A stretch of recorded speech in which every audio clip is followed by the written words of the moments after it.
To Pixel and Henry Rossoff outside the governor's Midtown office. And Henry, you were in Albany. You kind of saw some of the politics play out. You just heard from the assemblyman right there who's on the Republican side who really said, look, there was support on both sides of the aisle for this.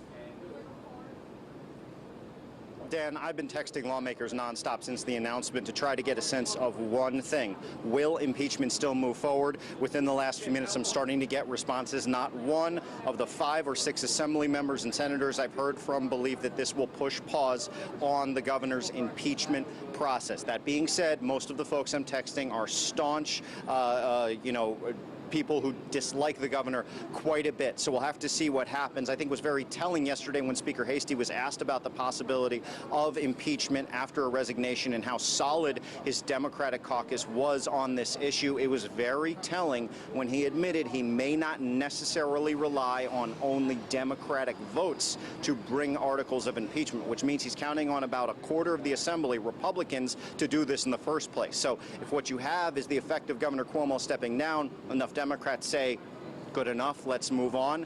There may just not be the willpower there. But so far, of the 5 or 6 I've texted, everyone seems to be saying they still want the process to move forward. I think, quite honestly, we're waiting to hear from Chairman Levine. We're waiting to hear from Speaker Hastie. I'm sure we'll see a statement within the next couple of hours, and we may, in fact, even have to wait till next Monday when they go into another executive session of the Judiciary Committee to learn about concrete steps forward. Let's partition this a little bit, because in listening to Governor Cuomo today, it sounds like he was stepping down and addressing the sexual harassment specifically. We did not hear anything else in regards to the nursing home deaths or the book deal all being investigated. So when we move and watch this play out to possibly seeing an impeachment trial, are those the main focuses there and not the sexual harassment, or is it all wrapped in one?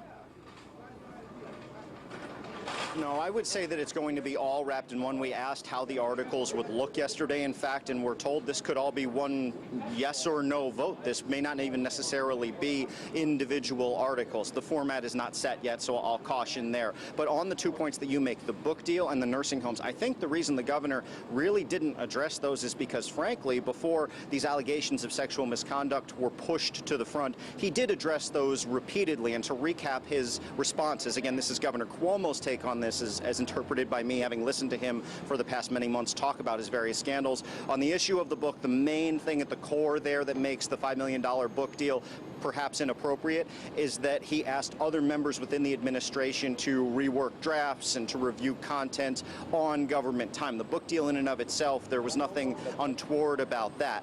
It also bleeds into the nursing home scandal, and was his government trying to suppress the numbers of those who have died in nursing homes to make him look good so that he could make such a book deal? So those are sort of interrelated issues. Cuomo's response to the nursing home situation is that, he was reporting confirmed deaths versus reported deaths. Remember, testing, was very much so lagging. There's also the infamous memo that was active for several weeks where he told nursing homes that they had to take COVID-positive patients that were discharged from the hospital. Many people believe that led to unnecessary spread and death. Governor Cuomo and his team dispute those facts. The Attorney General did do a report on this, I'm sure you'll recall, and her main issue was the reporting. It wasn't necessarily the actions he took when it was very, very bad back in March and April of last year, but more his reporting, that he was deceptive about how bad it was getting. That was at the heart of the main investigative report that we've seen on the issue of nursing homes coming out of the AG's office.